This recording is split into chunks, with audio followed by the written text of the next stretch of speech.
advertising business has the will to be policed, not only on a national but also a pan-European and increasingly international level.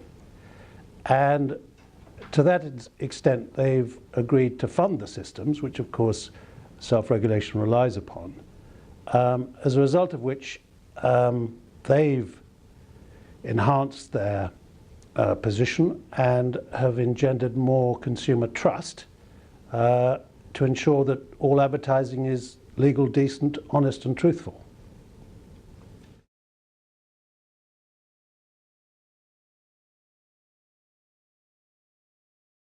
Well, I suppose the most important event was the seminar held at Korsendonk in Belgium in 1991, where the industry met with the self-regulatory bodies, such as they were then, and agreed the way forward, in particular a funding formula which enabled the EASA to be set up.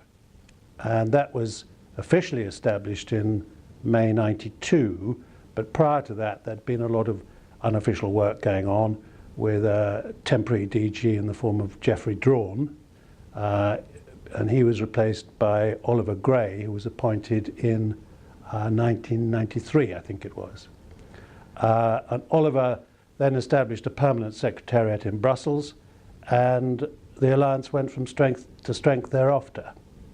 The Berlin Wall had only come down in '89, so just a few years before all this was happening.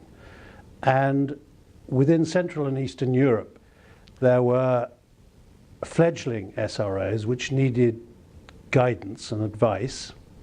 And I think my most significant role, which I enjoyed immensely, was traveling to most European capitals, from Moscow to Warsaw to Prague to Bratislava and many more besides, on a sort of education journey, explaining to the organizations there how to set up a self-regulatory body and making them understand that with the new free markets that they had came responsibilities. And it wasn't a free for all. And to know where their freedoms lay, they had to set boundaries.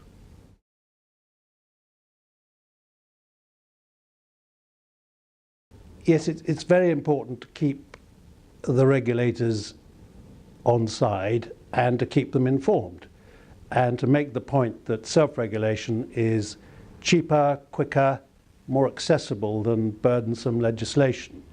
And by proving that the system works, by implementing the cross-border complaints system, by promoting self-regulation, hopefully we will prevail with the legislators. I would say, to sum it up in one word, the word would be probity.